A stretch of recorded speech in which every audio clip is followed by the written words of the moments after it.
want to welcome you to this session. So in case you're wondering if you're in the right place, this is the medical and behavioral health section. I'm Nasha Boone. I'm the Director of Marketing and Community Relations for Norton Kingstoner's Health, and I'm just so glad to have everyone here today. And I was so excited to see such a good turnout at the main session.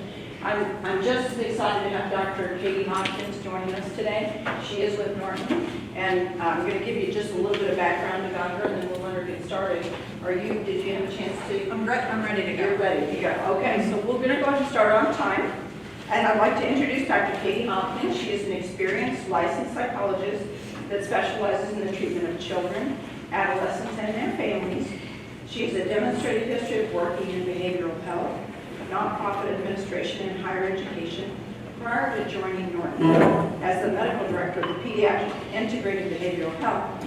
She was the child and adolescent psychologist at Norton Children's Hospital. She has served as an associate professor at the University of Louisville, working with graduate students in psychology and counseling, and she has also served as the education director for the Women in Safe Homes organization in, I'll probably mispronounce it, Ketchikan, Alaska. That should be easy.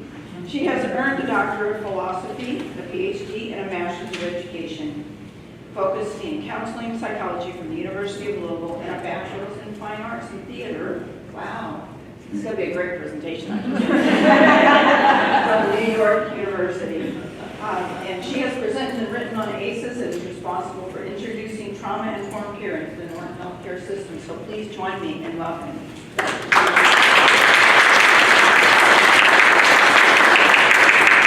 Thank you. I'm so happy to be here. You know, I have worked in the field of preventing trauma and intervening on trauma since long before I became a child psychologist. It's just kind of always been a passion of mine, including when I was in theater. A lot of the work that I did was working in communities that had experienced either community upheaval or community violence, where they were continuing to be on a path of healing, and we used community dialogue and creating theater as a way to encourage connection and community.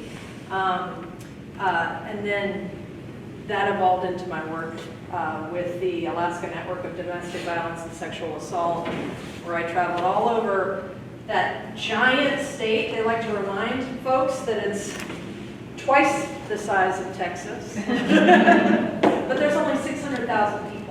So getting access to services, getting access to prevention care is really difficult. So they have, some of the highest rates of child abuse, domestic violence, sexual assault in the country. So I did a lot of work in that area, and then that led to my graduate work, and I'm here today. So, and in fact, my conversation, or what led to my current role in Norton Healthcare, which is overseeing the integration of behavioral health in pediatric primary care settings, came from a meeting not too different than this.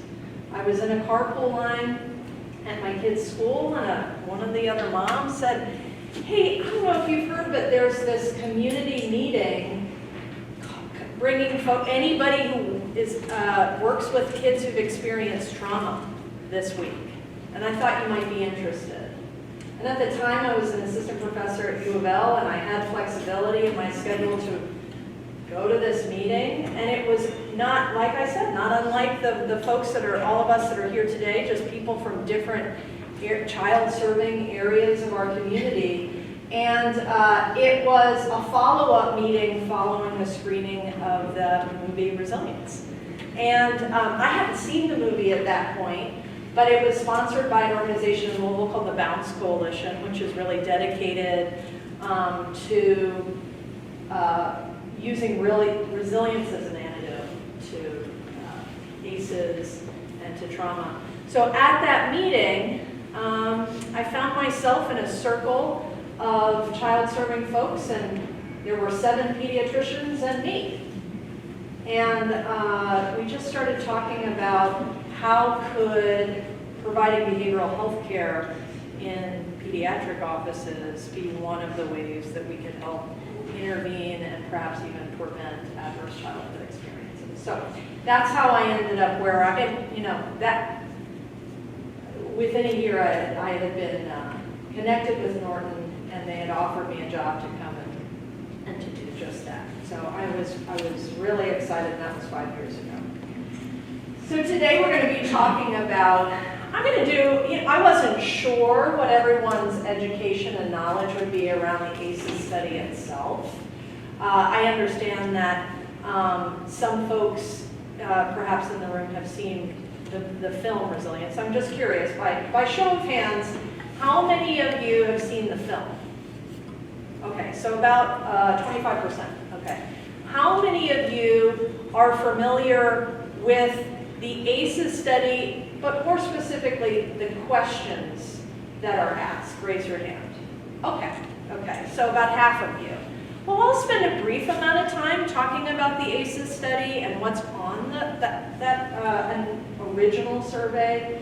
We've since expanded what that survey looks like to include other adverse childhood experiences that's more inclusive of all of the things that we can encounter in our lives. So I will do that as well. But first thing I want to do is have a sense of who's in the room so that I can guess why you might be here.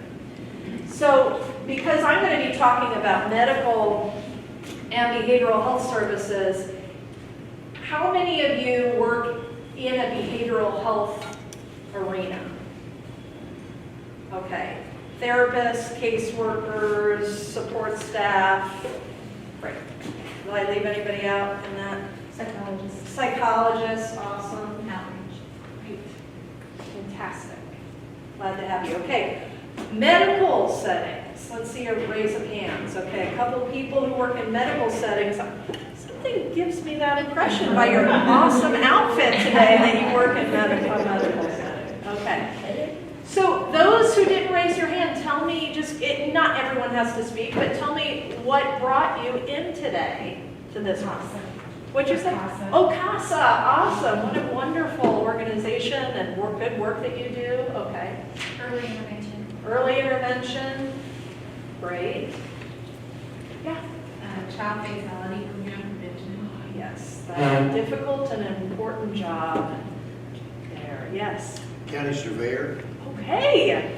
So I'm just I curious. thought that'd get your curiosity out. Tell me more. We do nuisance control in the county. Okay. We run into a lot of children, Okay. so that upsets me. Of course. Well, I'm glad that you're here. Thank you. I'm glad that you're here. Okay. So here's a couple things that I want us to keep in mind and let's see if this works. First of all. If not, I can use the reach up, reach down. Nope. Okay, that's all right. I know how to use a cursor. Well, at least I thought I did. Okay, we'll do that. So, for those of us, oh, that'd be great. For those of us who work in behavioral health and medical settings, I mean, even our surveyor friend over here, what's your name, Mike? Mike. Knows after a while that if you work in an organization that encounters people who've experienced trauma, you start to also have to figure out ways necessarily to take care of yourself. And so I hope that we can all agree to take care of ourselves during this discussion today.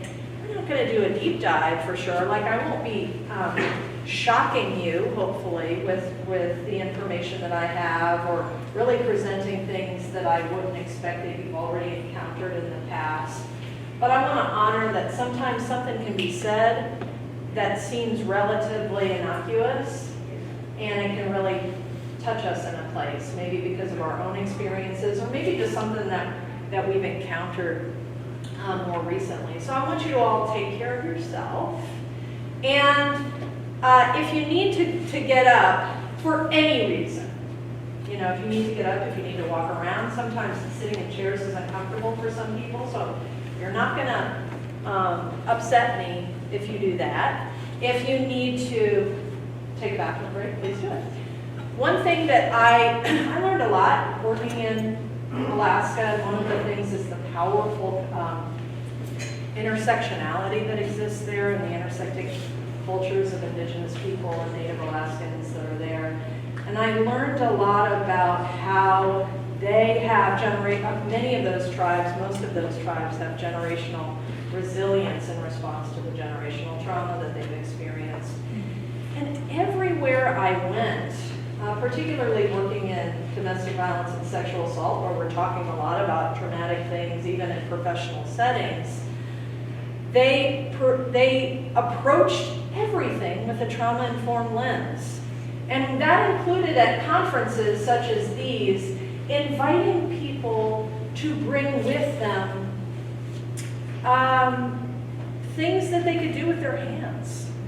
A lot of people, particularly indigenous women, do a lot of beading and weaving work in Alaska. So it would be not unusual at a conference like this to see someone with their beadwork in their lap. And so that's when I started bringing knitting to conferences. I go to a lot of conferences about trauma and other like psychological distress, and so it was a way for me to take care of myself. It was interesting though, once I moved back to the lower 48, that's what we call the rest of the country in Alaska, I brought my knitting to a conference, and I was sitting somewhere in the middle of the audience, and the presenter called me out for knitting, like I wasn't paying attention. Like I was being rude, which was a cultural, that was a cultural miscommunication, right? Like they perceived that me knitting was a sign that I didn't really care about what was being said, when that was absolutely not my intention. And so know that if you're on your phone or if you're doing other things during today's presentation, you're not going to get judgment from me about what you're doing. I trust you all to take care of yourselves and whatever that might look like. And also, sometimes people can pay better attention when they're knitting. And my daughter has ADHD, and I had a meeting with her school to get accommodations, and it was the first time that we had this meeting, and we were just talking about what would be a helpful accommodations, and her 5th grade teacher said, well, I've noticed that when she knits, she's better able to focus on what I'm saying. I didn't even know she was taking knitting. She's also a terrible knitter. And she goes, just pay attention. It doesn't matter though. I mean, she's made like these long scarves. She makes these cups for her friends. A teacher who doesn't understand that would see that as being rude. And instead she had a teacher who really understood that was her pathway to focus. So I invite you to do what you need to do during the presentation today. So what we're going to do, we're going to learn about the causes and impacts of adverse childhood experiences. So we're going to spend a brief amount of time. In fact, I may go a little bit fast for your liking in some of these areas so that we can spend more time. Am I doing the right thing? I'm pressing page up. And it could be one thing, like I'm pointing to the wrong person. I'm pointing to Emily, and all of a sudden it's going to change. We're going to talk about the signs and effects of stress and trauma and their connection to ACEs. We're going to learn about what trauma-informed care values and principles are. How many of you are familiar with the concept of trauma-informed care?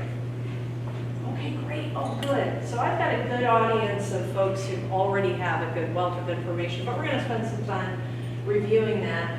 And then we're going to spend a little bit of time, not too much, but discussing how medical care or behavioral health care, or even just person-facing care, so customer service, can re-traumatize individuals unintentionally, and how trauma-informed care can be an antidote to that. So let's talk a little bit about the original ACEs study. So the original ACEs study, as you know, was done out of in Kaiser Health, Kaiser Permanente. And they looked at a large group of predominantly middle-class, college-educated, white, mostly women. and surveyed them to find out how many of these adverse childhood experiences they had. And we're trying to make those connections between those experiences and, at the time, obesity. The authors had a sense that perhaps, or they were curious, as good scientists are, curious about, I wonder if there's a connection here. And they found that, in fact, there was quite a connection. Sorry, I took some of these pages out, and now I've confused myself. As is not unusual for me. So I think one of the things that's important, I'm going to show you the list of the original questions on the ACEs study, and I'll show you those lists in silence just to let you read them. I'm not going to read them out loud, but just give you a chance to read it yourself. And inevitably, if you haven't done this ACEs survey already, I guarantee that you're going to start looking for, you're going to take it yourself. And I want you to know, and this is really important to know not only for yourselves, but for anyone that you work with that you understand may have a certain ACE score, as we call it. Your ACE score is not your destiny. And that's really what we're talking about today when we talk about resilience and trauma-informed care, is that knowledge can be power. So we know, we can understand that something might put us at risk for something happening, but it's not our destiny. And there's ways that we can, even as we are, at later stages of our lives, do things that can rewrite our destiny. And because of my work with children, I know that that's where we really have an opportunity to change generational trauma stories and also the lives of those children who've experienced these ACEs. So again, these are the ACEs study.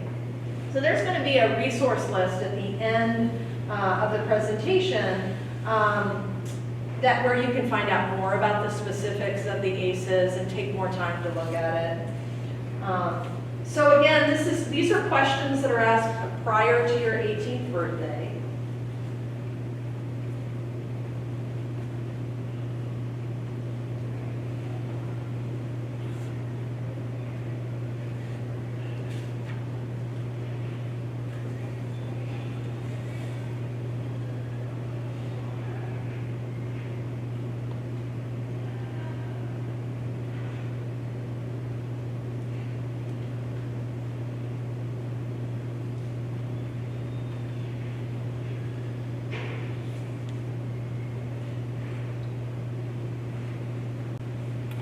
Later on, we're going to be discussing ACEs scores and how we interpret them when we're working with kids and trying to intervene.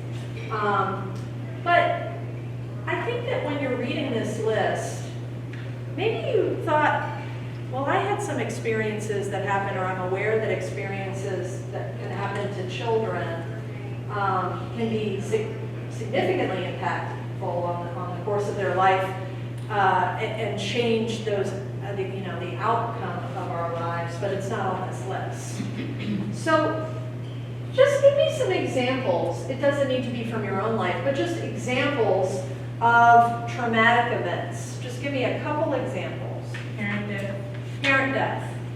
childhood cancer, Okay.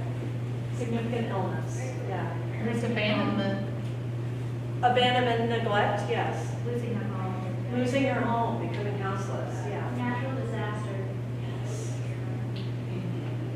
The pandemic. It's interesting. Thank you for saying that, because about 6 months ago, I was at dinner with a couple of pediatricians, and I said the pandemic was something that automatically registered every child around the world with an ACE score of 1. And I certainly know that the pandemic disproportionately impacted some individuals and communities more than others. And in fact, that became very true, very real when the pediatrician that I was having dinner with said, "Oh, I'm not sure my kids really were that impacted.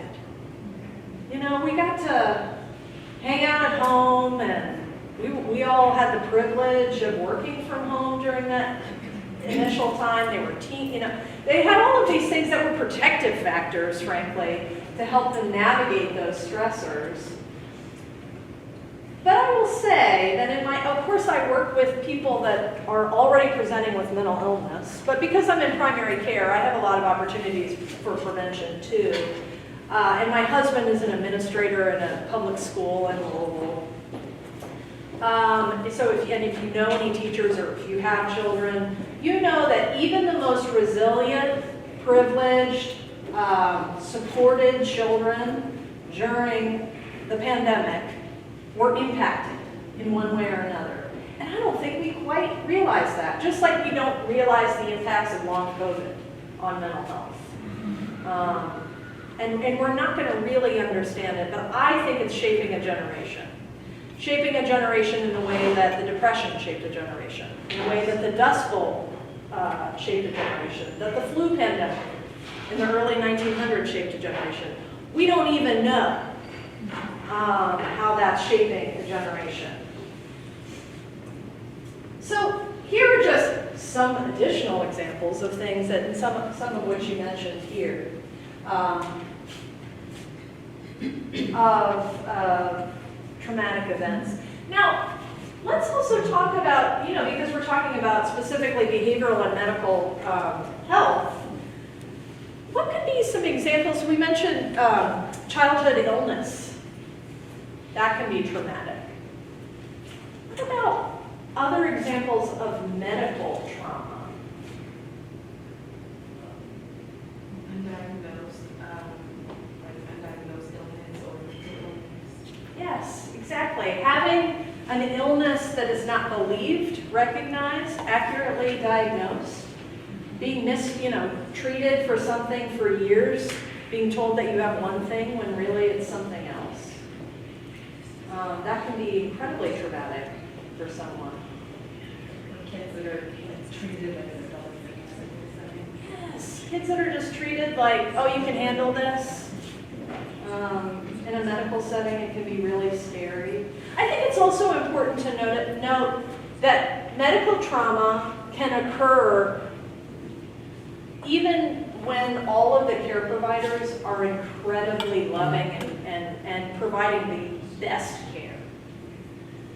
And that has to do with a lot of different factors. And I think it's important to understand that trauma, something being experienced as a traumatic event, has a lot to do, we were hearing earlier about how two people can experience the same event quite differently. The pandemic, once I'm talking to this pediatrician, I'm thinking about all the kids that I work with every day and my own children and how they were negatively impacted and how that is going to be an adverse childhood experience for them that I need to intervene on. But then, my colleague was giving some examples that made her think anyway that her kids would be fairly resilient through that and not experience it as trauma. And you probably have met people who describe a certain experience that they've had as being traumatic, and it very much was for them. And you think to yourself, well, that happened to me, and I didn't have that response. My husband and I both grew up in poverty in the first 10 years or so of our lives. And to hear him talk about his childhood, it's described as unstable because of his family's poverty. Described as him feeling unsure about what he was going to eat. And so the lens of which he viewed and views his childhood is different, even though financially our parents made the same amount of money than what I experienced. And part of that had to do with a lot of different factors. Some of it, the relationships, I had two very strong, caring relationships with my parents, where his parents were largely unavailable to him emotionally, not attuned to his needs emotionally, and also got a divorce during that time. And that led us to interpret the same fact very differently. And then also impacts how we parent our kids. trauma can create toxic stress. And we're going to talk a little bit about what that means. So how it manifests. It's important to understand that trauma anyone can have trauma and stress in their life. Anyone, most of us, all of us, have experienced trauma and stress at different times. But as folks that work with other individuals, whether that be in medical care, behavioral health care, or other settings, it's important to understand that clinical conditions, medical conditions, and behaviors may be the foundations of traumatic events, and that's what's really at the heart of the ACEs study, is understanding that it's traumatic events and the accumulation of stress that then can lead to many of the conditions that we interact with, the people that have these medical conditions or behavioral health conditions, understanding that it can lead to that and understanding that. And I say that, and I think that the purpose of this work, as we know, is just so that we can approach our interactions with those folks from a place of compassion, and then also have compassion for ourselves and not beat ourselves up because of maybe medical conditions or mental health conditions that are told to us that they're entirely preventable. Substance use is one of those. Well, and substance use is choice, entirely preventable. How many of you know people who routinely have tried a substance but didn't become an addict? That happens, right? And then we know other people who try a substance and immediately become an addict. Same behavior, different outcome. So it's important to know and bring compassion into the work that we do, because a lot of this has to do with things beyond our control. And as we learn more and more about trauma and the impact on our bodies, and also the impact on genes, we know that generational trauma can change genetics. And so things that didn't even happen to me may impact my health and my behavior. And I'll give you a quick example. How many of you have been in the presence of a child getting a shot?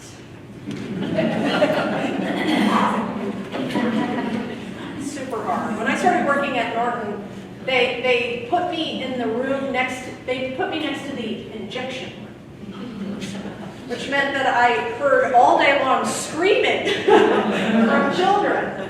And that's just part of working in primary care, is that you hear kids that are upset about getting a shot. So, I was certainly familiar with that distress, but then, I wasn't prepared for it when I took my daughter, who had handled getting a shot pretty well.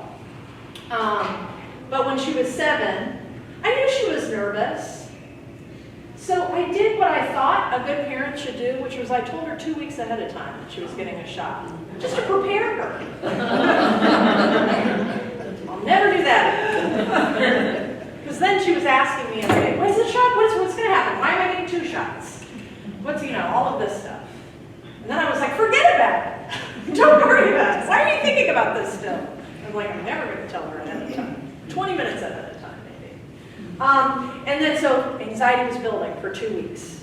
And then we get there, and I had done the work as a good child psychologist parent thinks that they can do, but I'd already made mistakes, right? And so I had said, we're going to go get a donut afterwards. Hope that the distraction of sugar would help. And then I gave her my phone, which I never do because I'm one of those weirdo parents that doesn't let their kids have access to screens before a certain age. And so she was like, "Oh, what is this flashing object?" I'm like, "This." She's like this. And then the nurse comes in. It happens to be a male nurse. And I've worked with this nurse because we've been a part of this practice for a long time. He's a fantastic nurse. He came in, he had the tray, the tray that has all the needles on it. And of course she sees that. And he said, and this is good trauma-informed care, He said, where would you like this shot? You can have it in the arm or the leg, your leg.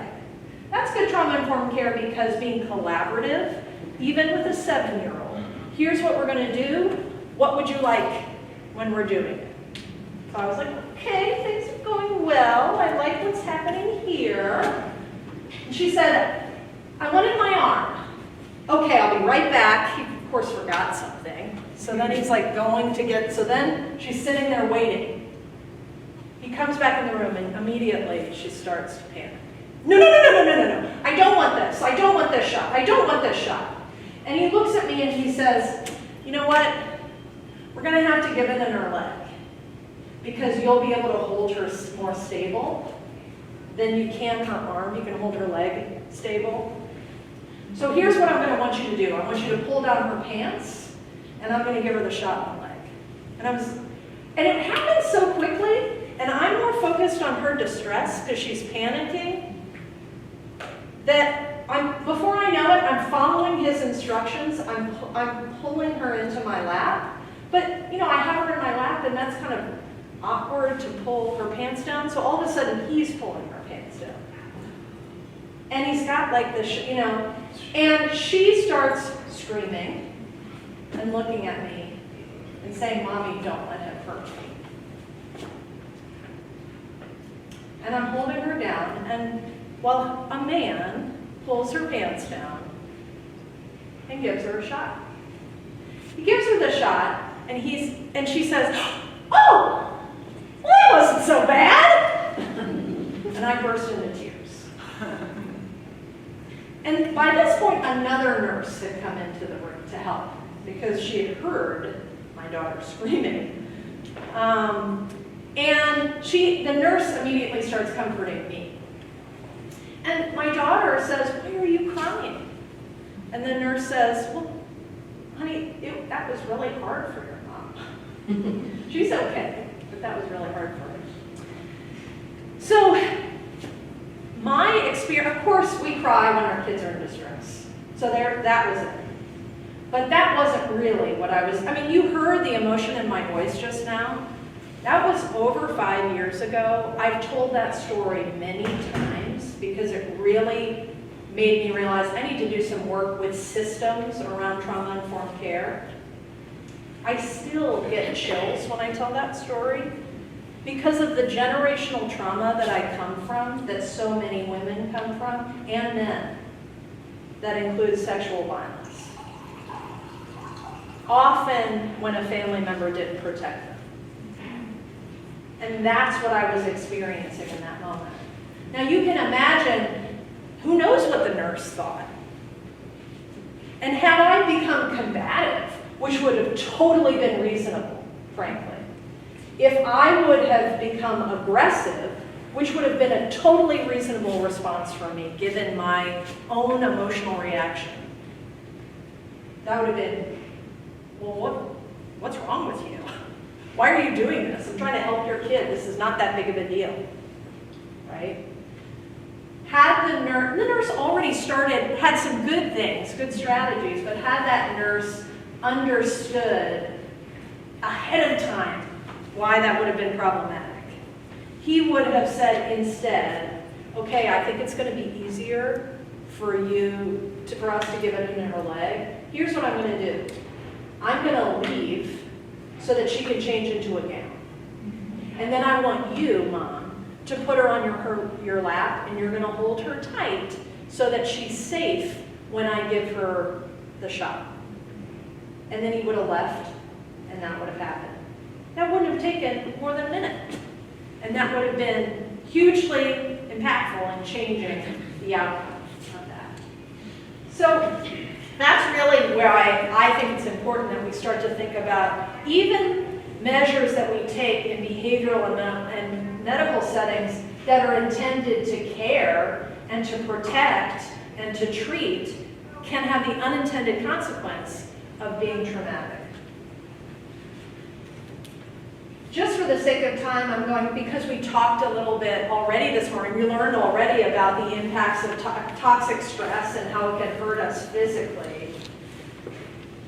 I think it's also important that we understand the impact of trauma on child development. So we know it can change their brains. It can change, the levels of cortisol at baseline, which can impact and lead to not only adverse health behaviors like smoking and overeating, but also how children and then later adults interact with others. So children's social skill learning is directly related to the characteristics of their environment. Disordered environments equal dysfunctional skills. Violence teaches withdrawal, anxiety, distress, overreaction, and aggression as coping behaviors. And I will add to that lying. As a child therapist, parents come to me a lot, concerned that their children are lying. And I spend time talking about how lying is a social skill. If we don't know how to lie when we're adults, we're not going to have any friends.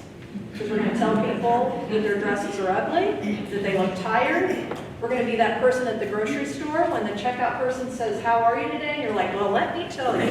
Right? We're going to be that person. So actually, there are socially appropriate ways to lie, and just little kids are terrible at it. They're just bad at it. So I help parents understand that. But when I see lying that's maladaptive, that often clues me into, well, why were they lying?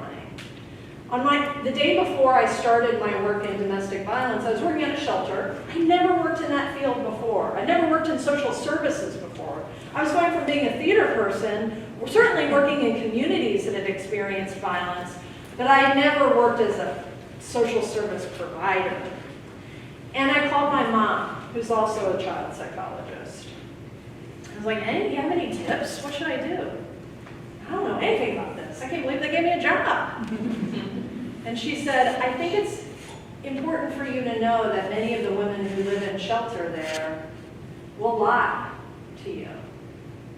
And that the reason why they may lie is because that's how they survived.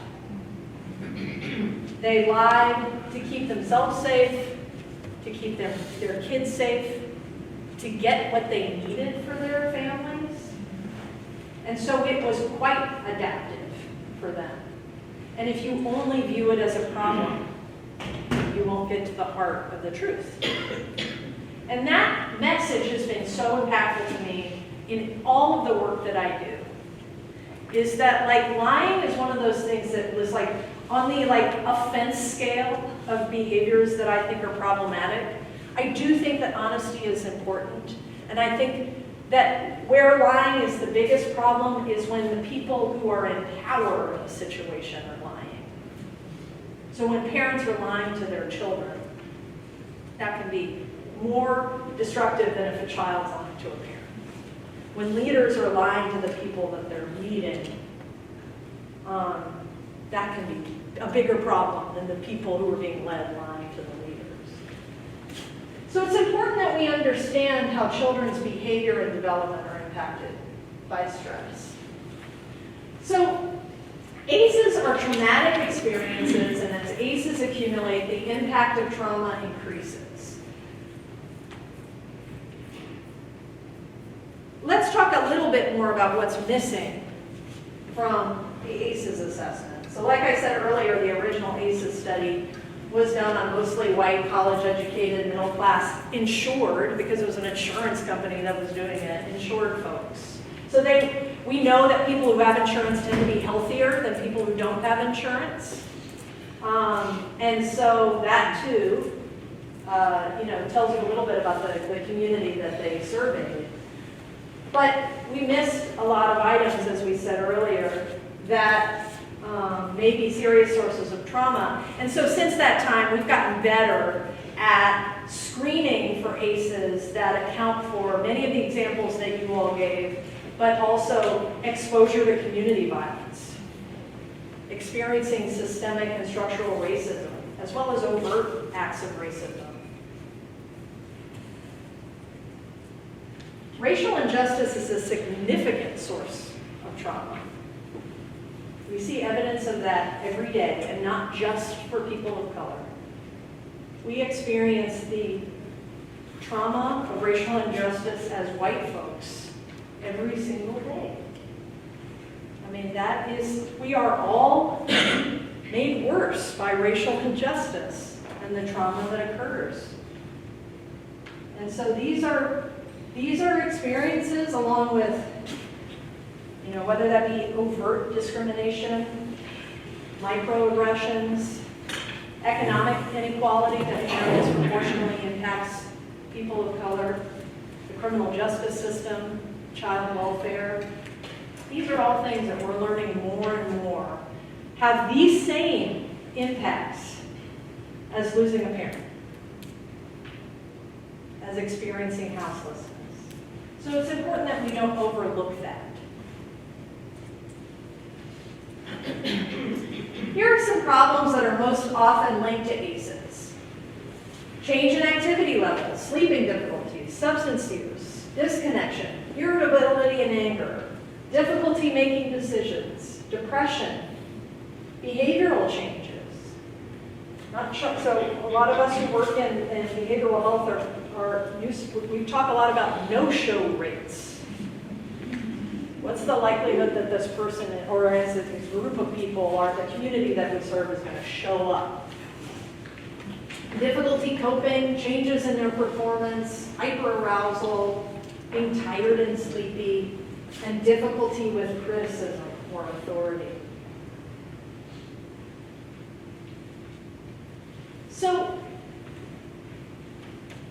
why is it so important that we understand trauma in the settings that we work in? To provide effective services, we need to understand that life situations may be past situations and current, may be contributing to what we're seeing right in front of us.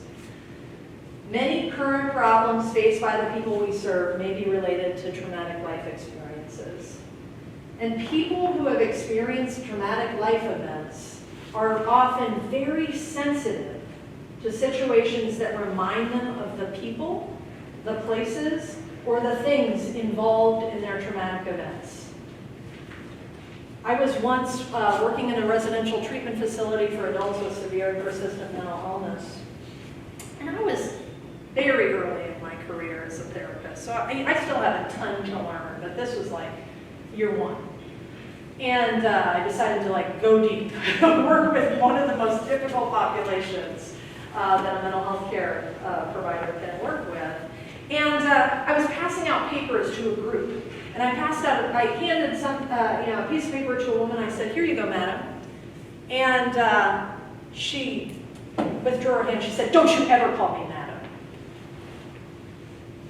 And that let me know, okay, that word means something to her. And later, a co-therapist who knew the woman better told me about her experience with trauma as a sex worker. And that me calling her that brought that up for her. So we never know. And I think we've all experienced things where we've said something or done something and someone has had a reaction that is so outsized where we're like, well, I don't think that was about me. And we try to protect ourselves by saying, this is not about me. But also trying to be curious and compassionate about what it could be. So trauma-informed care asks us to imagine that place where, as we learned earlier, we ask, instead of what's wrong with you, we ask what happened to you. We understand that past trauma can be triggered by experiences in the present. It's committed to helping the people that we serve heal. And it leaves everyone feeling empowered. So not just the people that we're working with, but ourselves, because we feel like, oh, I have something that I can do that can help people feel empowered. In trauma-informed care, we talk about a concept called universal precautions, where we presume that every person in a treatment setting has been exposed to abuse, violence, neglect, or other traumatic experiences. And part of the reason why we take these universal precautions is that that actually is a pretty fair assumption based on what we know about trauma research, and the ACEs study has let us know that experiencing one ACE is not entirely uncommon in the community. And so, but here's the other thing that we know about universal precautions is that even if you were one of the lucky few who's never experienced, just didn't experience an adverse childhood event, didn't experience trauma, me treating you from a trauma-informed lens is not going to hurt you. It's only going to empower you. So it won't hurt you, but it will benefit all those around you. And benefit you too. And as you learn about what the concepts are, you'll say, well, of course, that's going to be helpful to everyone. As a behavioral health provider working in a medical setting, a lot of the conversations that we're having right now around ACEs is, should we start screening for ACEs? Just as part of our routine care. And there were discussions in pediatrics is, should we start screening parents? Because actually there's emerging research where we understand that if parents have a certain ACE score, that can impact their children's lives. And also increase the likelihood that children have adverse experiences. And so, we just have these discussions. Do we screen kids? Do we screen parents? And so in some of the clinics that I work in, they are doing universal screening. In others, they're doing more targeted screening. And I have a feeling, not just because in a medical setting, we often are like, let's try this. And then we're like, that's a lot of work. Now I've got to input all this data. We do that all the time, by the way. But, so we're realizing, okay, we have a lot of data. Is it worth, frankly, the work of collecting it and putting it into the system? Does it change how we treat the patient? When we have that information, does it change? Versus applying universal precaution. And I suspect, even though data is power, right? Knowledge is power. Universal precautions are not going to hurt anyone and benefit everyone. And so I have a sense that that's where we're going to go. So trauma-informed care is an organizational structure and treatment framework that involves understanding, recognizing, and responding to the effects of all types of trauma. It emphasizes physical, psychological, and the emotional safety for both consumers and providers, and helps survivors build a sense of control and empowerment. So here are the core principles of trauma-informed care, and these are the antidotes to re-traumatization. Awareness, which is everyone knows the role of trauma. Everyone from those who are providing the services to those who are receiving them. So we have open discussions with those that we serve about what trauma is, what it looks like, what might cause it, so that we all, because remember what I said, knowledge is power. Then safety. So that's ensuring the physical safety and emotional safety of those that we serve. And then there's trustworthiness. So allowing others to understand that they can trust us, maximizing that trustworthiness. Knowing that we are often in power as a service provider. And so that's where our honesty and trustworthiness is so important. Making tasks clear, here's what we're going to do. And maintaining appropriate boundaries. Choice. Do you want it in the arm or the leg? So respecting and prioritizing patient choice and control. Collaboration. That's maximizing collaboration and sharing of power with those that we're treating. And that includes children.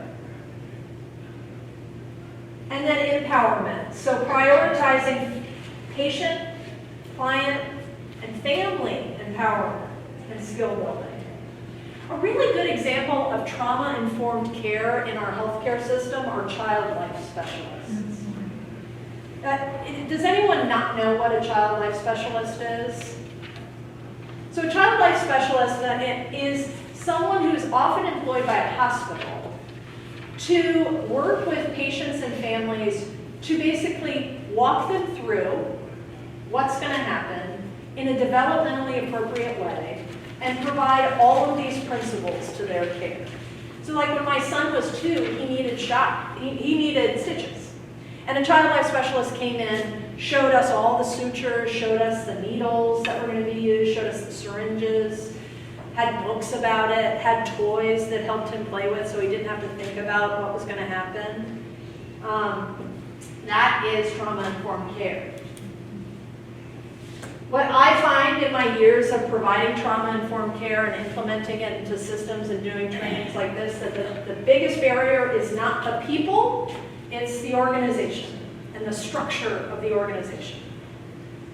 All the time I have CEOs and executive directors that are like, yes, I'd like to train all of the administrative assistants on trauma-informed care because they are patient-facing. They see them first. They see these behaviors in the waiting room. They should know. But I'm sorry, in the C-suite, we don't have time for a training. I can give you 3 hours of my administrative assistant's time, but I can't give you 3 hours of my physician's time. And I certainly can't give you 3 hours of my time. So what inevitably happens is that there's an expectation that the admin assistants know about trauma and that they interact with their patients with that lens. But then there are policies and procedures in place that counter it.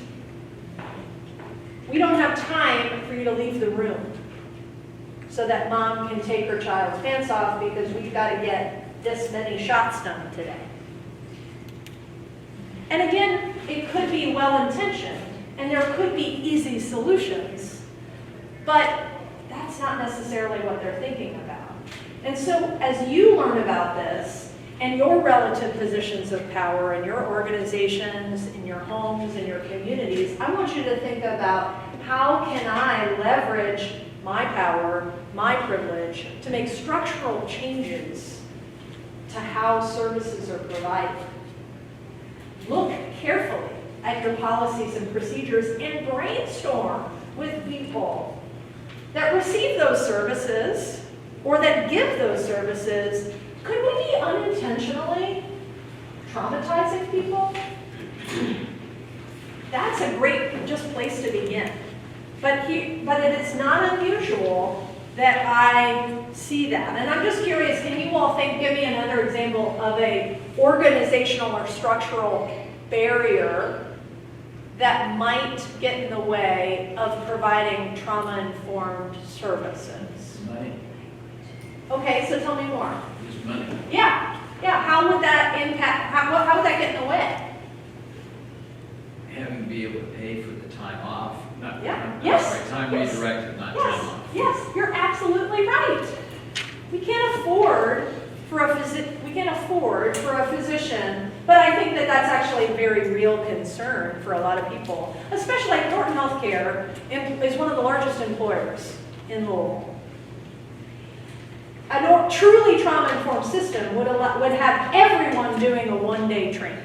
So everyone losing 1 day of work, not providing care on that day, would have a significant cost. Absolutely. I think that that's a good example. Other examples? Getting employee buy-in. Yeah, absolutely. Trauma-informed care is amazing and it works, but if your staff's not on board, or they're like, well, I went through trauma and I turned out just fine. Yeah. You know, We've all heard that, right? Yeah. And I'm like, no, you didn't.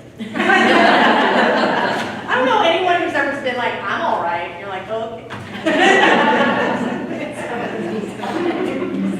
People who truly turned out fine are usually more humble. Truly. So, I'm aware of our time. What time did we? I know we started. Did we We're start? finished at 11:30, so we have a few more minutes. Okay. I didn't know if you wanted to take questions, do you have more material? And if we run a minute or two, it's not a problem. Well, I think that it may be most impactful if we kind of think about this because it sounds like many of you are familiar with the concepts of trauma and the concepts of trauma-informed care. Maybe today is the first introduction. But like I said, I really do think that this is an issue that's not talked about enough. And so let's think a little bit, let's just spend the last couple minutes in conversation about this. Organizational culture and how trauma might, and people experiencing trauma may be impacted by this culture, but also how we might bring trauma-informed care into those settings. So think about your own workplaces, the physical environments, the treatment and support environments, how we approach individuals, our program practices.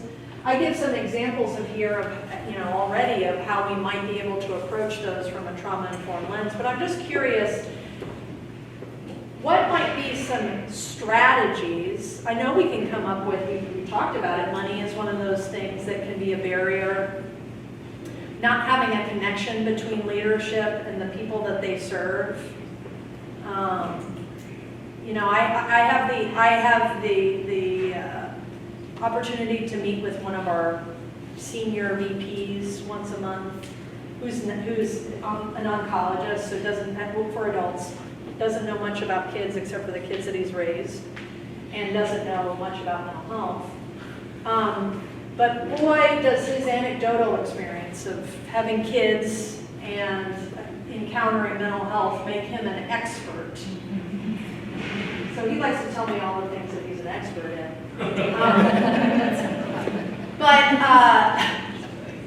But it's clear to me, what he does tell me, and first of all, I'll say that anecdotal experience is important and not to be discounted, but it's also important, like I see how those barriers, from just not understanding children, treatment of children and mental health, impacts how he approaches policies and procedures. So can you think of things, though, that might be an antidote? So of trauma-informed care, so recognizing trauma, I'm going to go back a couple, let's see if I can do it. Yes, okay. So think about these principles and think about organizational structures where you work. What might be some things that you could do to bringing these principles to the structures of your workplace? Can you think of anything? Yeah. Building rapport with families, and so that's where it is in program and implementation or program intervention. Absolutely. Yeah, so just building a relationship, right? The part that I'm not going to get to but was so beautifully covered today was the number one antidote to the impact of ACEs is a relationship with caring adults in childhood. That's what I had. I had two caring, attuned adults, two to start with, two in my house. You know, my daughter is 12, and so she's liking me a little less every day. And really, nothing gives me more joy than when I hear her gushing about one of her teachers, or gushing about the mom of a friend of hers. Of course, I get a little jealous. She's not as nice as me.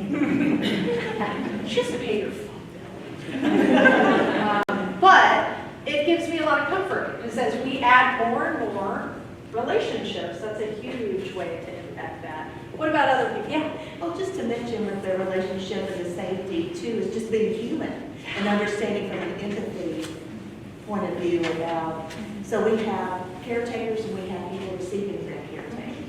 And so kind of bridging that gap, that's not scary. Yes. Yeah, And I don't absolutely. think we can underestimate the power of just listening. How often do we really actively listen?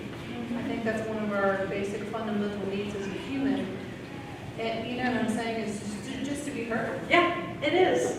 And accurate empathy. So as therapists, we're taught about something called accurate empathy, which is this idea that we accurately understand what the other person is feeling and express that. when my son was 3, he was sobbing and crying and looked so sad, big tears. And he said, "Oh, you're so sad, it's so sad." And he stopped crying and said, "I'm not sad, I'm angry." This is a child psychologist, 3-year-old. But that was great. He was letting me know, you're not accurate right now. Of course, I was responding to his big tears. His sister, when she gets angry, well, I know she's angry. But accurate empathy is really important. So being empathic and knowing what someone is actually feeling. The examples that you describe are basic human being principles. So it's not complex. You don't have to have an MBA or a PhD to change the organizational structure of human interactions. And so that's what's also important for you all to know, is that you all can bring into your organizations and into your families, into your communities, into your churches, into the collective communities that you have relationships with, these principles, and have the power to shift that culture away from othering people towards togethering, away from assuming that something is wrong with someone to being curious about what happened to them. Yeah. I think it's also important to provide support for providers who are, have secondary trauma or Yes. from work. Absolutely, absolutely. I think that anyone who works in mental health care, hopefully, gets training around that, or at least there's an acknowledgement that it can be stressful to work with mental health or with mentally ill people. I don't think medical providers get that training enough, and certainly other kind of customer serving social service agencies don't necessarily get that training about care. One thing that's an antidote for me, because I work with severely disturbed kids and have experienced, many kids have experienced abuse and trauma. As a CASA, you know that well, is people will, I was working with a pediatrician once and he said, "Katie, my worst day is your every day." I was like, "Well, thanks. I appreciate that you feel like I'm having all these terrible days." But he was also marveling that I did not seem upset about my work, that I seemed to love it, and that I seemed to come in with energy every day. And so he was like, "How do you not find it terrible doing what you're doing and hearing what you hear?" And I said, "Because I'm a seed planter among many. My job is to reinforce resilience in families. That is truly what I do. I don't fix broken kids. I reinforce. I believe strongly that every family and every community holds the key of healing within themselves. Not me. I'm not teaching them that. I'm just opening the pathway to that. That is a huge antidote for trauma for me, because it reminds me that I'm just one of many. I have my PhD in hope installation. So there's so much more that could be said, but I know you've got a lot more to learn today. I'll share these slides so that you can take some time to do it. But I hope that I got your gears turning, particularly around the structures that you work in.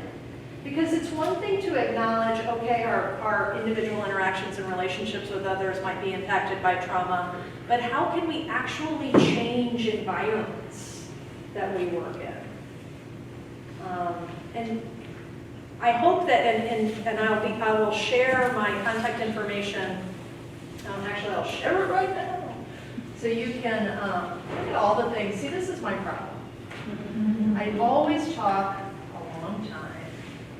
Never get to everything. So this is my email address. If you feel stuck, if you've got a great idea, if you want to brainstorm with me, I'm so passionate about this work, please reach out to me. I'd love to hear what your organization is doing to change the culture. I'd love to hear what you're doing individually. that impacts the work that you do. And if you're struggling with figuring out what to do next, please reach out. Also, reach out and tell me what you've done well, because I learn from people all the time. All the time. So I look forward to continuing the conversation, and thank you so much for having me.